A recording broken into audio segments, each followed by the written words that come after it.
this guy requires. For that, you require what? The awareness and the knowledge of all or different kinds of clothes. Okay? You have to know that. Unless until you don't, you will not be able to tell what kind of clothes is this guy applicable, or what kind of clothes is applicable for this guy, or how am I supposed to close this sale. Because the only pressure that you guys are taking right now is in the end of the call, when you know that there are all the buying signals available, but you still are not sure of how to cope with such a situation. A lot of sales are being done just because you get so excited, or you get nervous, or you have lack of overconfidence at times, and the customer actually goes here and there. What is missing? Missing is awareness of what kind of clothes that you possibly can apply to this guy or this call. Or most of the salespeople in the world, they only know one clothes, and they know that they can do it so well they don't even need it anymore. What do they do then? They get the customer to talk about those kind of things which are their strengths. Whose strengths? Salespeople's strength. That salesman is getting him in his territory, and then he's killing him. Okay, you have to get him in your home ground so that you, because you know when the team is playing a home match, there's no pressure, no crowd pressure, everyone's backing him up, right? Just like that, once you know that this guy is in my territory, you ask me whatever you can. Now I know I own you. I know everything, and you don't even know what's going to hit you. That is the key. What is that particular strength? That strength is the knowledge of whatever makes that place his own ground, right? And that place is not only the awareness of opening skills, listening skills, how to probe, what kind of techniques you use in a probe. Most importantly, when you know that this guy is qualified for a sale, then what is remaining? Presentation is simple product knowledge, right? Close. That is the only thing that you require as a salesman to know that as soon as you're in the later half of the call, you own that customer. There is no way that this is not going to be a sale. Most of you guys, what is your average call time, talk time? On a call, how long do you spend on it? Jim? Whatever happens is what is obviously evident in your figures. So what you require is good enough approach of when to use a close. You require two things. The approach of how to use a close and the awareness of what kind of closes there could be possibly available at your disposal, right? So, timing, as I said, is purely common sense, but the worst part about a closing skill or a close is that you not only have to be very, very sharp in determining when to go for the close, but during that particular closing stage, you cannot make a single mistake. Okay, you have to be really aggressive, and you let one pin down, he's gonna pound you like as if he's the salesman, you the customer, and you're gonna buy everything you have to sell at that time. Alright, I tell you this right now, whatever sale dump that you possibly have had, you will know that is exactly what happened. You were not actually aware of how to break this wall because you were at a dead end and you were only thinking about how to get away from that situation. You're not thinking about a sale. That product knowledge, that confidence, gone. What's going on? You do not know what next. What is the next step you're going to take? There are a lot of closes we're going to talk about, just a few, because it's short in time, as usual. First of all, you have to know the types of closes, then approach. What is the importance of close? That means when is a close applicable, first of all, when to go for it, when not to go for it, what is the bad time to actually ask for the sale. There are bad times, just about for you guys, every second is a bad time, right? What is a good time when the customer says, oh, are you going to sell it to me now? Yes, I am. That's not a close. He closed on you. You didn't close on him. Do you have that to offer? Yes, we have. And you still can't close it. Because you're afraid of asking the hard question. As I said, the only thing that you require is aggression. Everything else is knowledge. Skill is just a practice of knowledge. Isn't it? Skill is just a practice of the knowledge that you get. Okay? Everybody can be skillful. Not everybody can be aggressive, but everybody can be skillful, and that is the point of today's meeting. Purpose of a close, as I said, you have to know why you need the close. Okay? How to close? We'll talk about it. pressure situations and how to handle key areas. Same thing we're talking about. Later have the call, more pressure on you. Now you know that you have to get to the point. And you know that there's a limit to flirting. There's a limit to talking about irrelevant stuff, even though you made sure that you would talk about it so that you can develop that kind of a bit of relationship. Okay? But even with the hardest of client, the flirtiest of client, there's a point in time when you have to be really blunt and tell them that yes, now, are you going to buy from me or not? Even though you're enjoying your time on the call, but still you have to be that much more aggressive. You have to know that this pressure that is on you, you have to put it on the customer. Okay? But very gently. And you have to know the areas where you possibly can. When we talk about the closes, different type of close, there are different areas in how to actually go for the kill. That is why they're different. It is not just the difference in words, but the difference in timing of those particular words of how to actually kill that particular duck. Do's and don'ts of closing, we'll talk about this. Lisa, could you scroll it up a little? Lisa, can you?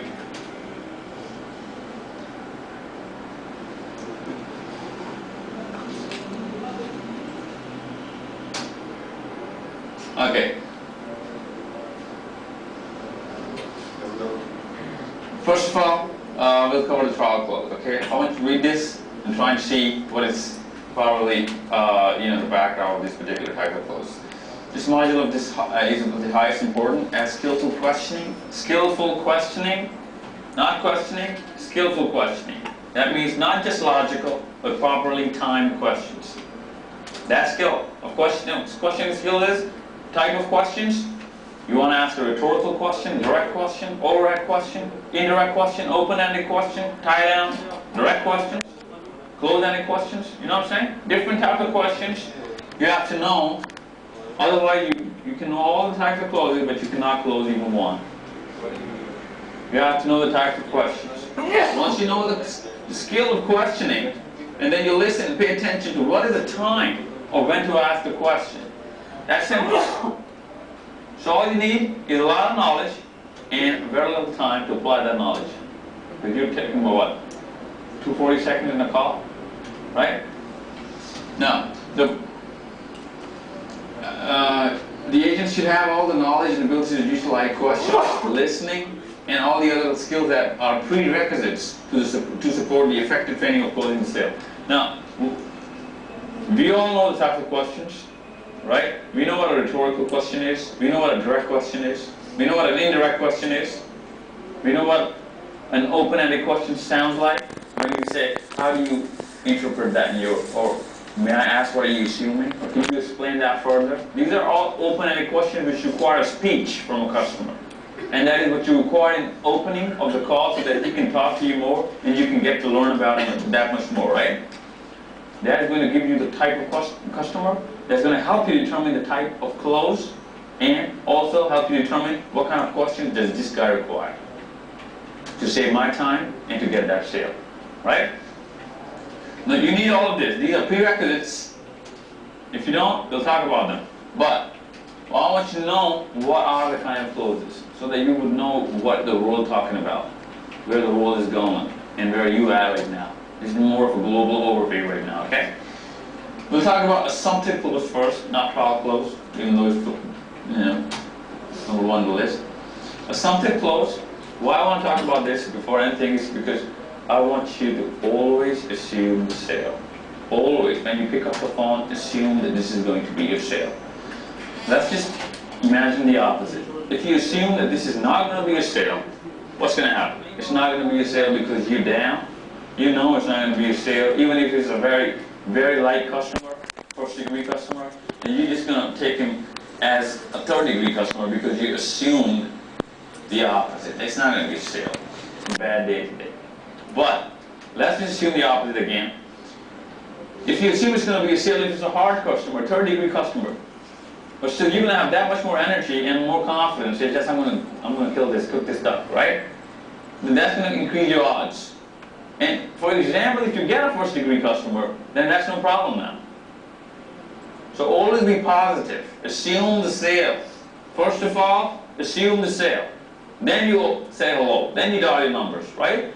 Assume that it's going to be a sale. Let's just assume it's a sale and talk about it as though you've sold them already. The very nice approach, it works most of the times, only required when you want things to happen for you, okay? And that's every time, right? So what you do is, you pick up the phone and you assume it's going to be a sale. Or you assume that I've sold to you already, so I call you and I talk to you as though I know you and I've sold to you before. Do not say that I have. Obviously, we both know we did. But let's just give ourselves that much more benefit of the doubt that yes, we have that ability, right? Let's just go for it. Let's go on a lead. Live a little. Try and take a chance. Do this and you will know the difference in results. Let's come back to assumptive close now. If you know, and that has nothing to do with assumptive close though. Okay? Assumptive close is the part of the call in which you are now asking for the order. Assuming that yes, he wants it, since he's listened to your presentation now, you go for questions which relate to after sales. Like, if I send it to you now, would this be the right address? You know what I'm saying? He didn't even say he's going to take it. Yes, this is going to be the right address. He knows that you're assuming the sale, don't worry about it. But he does not know that this is a close that he's going into. Okay? Will this be the right address? Yes, this could be the right address, but why are you asking this? Oh, I'm asking you this because if you did get this set, you know, I don't want to miss out on any kind of details. But I don't want this set. Now that's an objection. If you did not cover that, then do not go for the close. Got it? You covered this. This is a prerequisite. This is a later part of the call. So I'm actually, you know, looking at your confused gestures right now. So let's assume that we've covered the presentation. Is listen to it. You've handled most of the objections. There are going to be objections even before the last second of that, you know, before the handoff. There are going to be objections. But most of the objections have been covered. You presented all the answers and rebuttals. Now you assume the sale. And you didn't even ask for the order, but you go for it. Okay? For example, if I go to the shop and I say, do I have do you sell pants? Yes, can I offer you some blue jeans? Yeah. Okay. Well, what is your preference of brands? Okay. Give me an example. Versace. Versace? Regulars. Jeans. Versace. Yeah, okay. Now I assume that you want this jeans, so what I do is I send it to you in the trial room, and then when you come back, I've actually got one of those babies wrapped. So what else do you want, sir? And now that is an assumptive close by a retailer. Same thing apply on the phone. You got it? Now, what does that do to a customer? Imagine yourself in that shop buying that pair of jeans. You're under so much pressure because you cannot say no now. Why did you come in the shop and waste that shopkeeper's time in the first place?